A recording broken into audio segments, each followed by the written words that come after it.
Storytime with HannahMary Presents The Princess and Curdie by George MacDonald. Chapter 21. The Loaf. His Majesty slept very quietly. The dawn had grown almost day, and still Curdie lingered, unwilling to disturb the princess.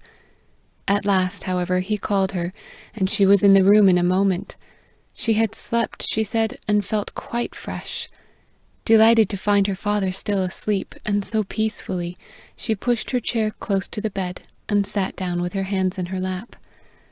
Curdie got his mattock from where he had hidden it behind a great mirror, and went to the cellar, followed by Lena. They took some breakfast with them as they passed through the hall, and as soon as they had eaten it, went out the back way. At the mouth of the passage, Curdie seized the rope, drew himself up, pushed away the shutter, and entered the dungeon. Then he swung the end of the rope to Lena, and she caught it in her teeth. When her master said, "Now, Lena," she gave a great spring, and he ran away with the end of the rope as fast as ever he could. And such a spring had she made that by the time he had to bear her weight, she was within a few feet of the hole. The instant she got a paw through, she was all through. Apparently their enemies were waiting till hunger should have cowed them, for there was no sign of any attempt having been made to open the door. A blow or two of Curdie's mattock drove the shattered lock clean from it, and telling Lena to wait there till he came back, and let no one in, he walked out into the silent street, and drew the door to behind him. He could hardly believe it was not yet a whole day since he had been thrown in there with his hands tied at his back. Down the town he went, walking in the middle of the street, that, if anyone saw him, he might see he was not afraid, and hesitate to rouse an attack on him. As to the dogs, ever since the death of their two companions, a shadow that looked like a mattock was enough to make them scamper. As soon as he reached the archway of the city gate, he turned to reconnoitre the baker's shop, and perceiving no sign of movement, waited there watching for the first. After about an hour the door opened, and the baker's man appeared with a pail in his hand. He went to a pump that stood in the street, and having filled his pail, returned with it into the shop. Curdie stole after him, found the door on the latch, opened it very gently, peeped in, saw nobody, and entered. Remembering perfectly from what shelf the baker's wife had taken the loaf she said was the best, and seeing just one upon it, he seized it, laid the price of it on the counter, and sped softly out and up the street. Once more in the dungeon beside Lena, his first thought was to fasten up the door again, which would have been easy, so many iron fragments of all sorts and sizes lay about.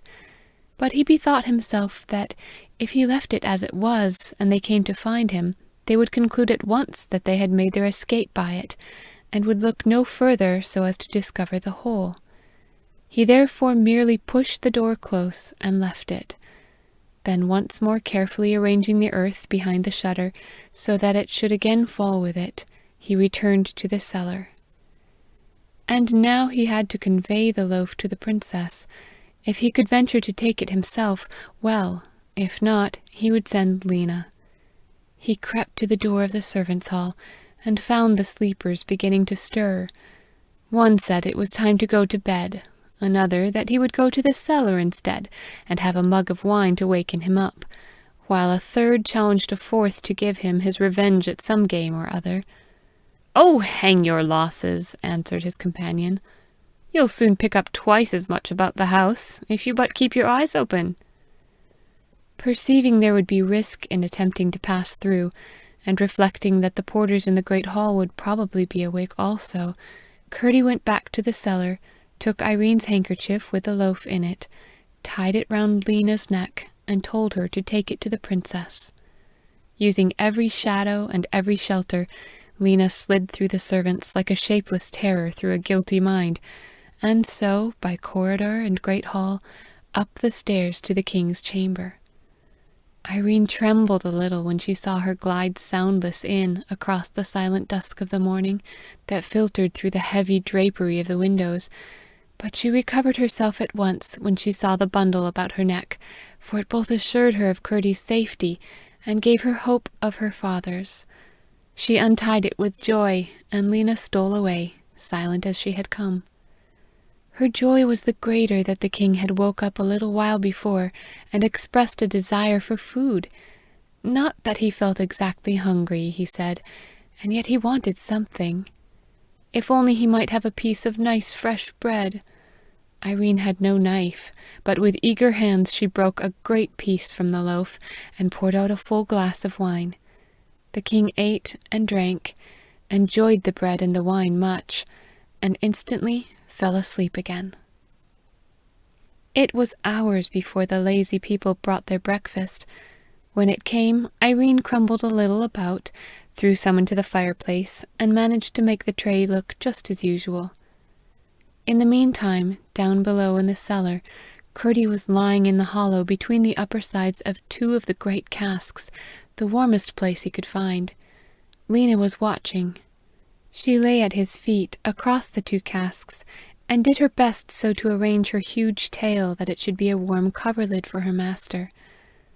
By and by Dr. Kelman called to see his patient, and now that Irene's eyes were opened, she saw clearly enough that he was both annoyed and puzzled at finding his Majesty rather better. He pretended, however, to congratulate him, saying he believed he was quite fit to see the Lord Chamberlain. He wanted his signature to something important, only he must not strain his mind to understand it, whatever it might be. If his Majesty did, he would not be answerable for the consequences. The king said he would see the Lord Chamberlain, and the doctor went. Then Irene gave him more bread and wine, and the king ate and drank, and smiled a feeble smile, the first real one she had seen for many a day. He said he felt much better, and would soon be able to take matters into his own hands again. He had a strange, miserable feeling, he said, that things were going terribly wrong, although he could not tell how.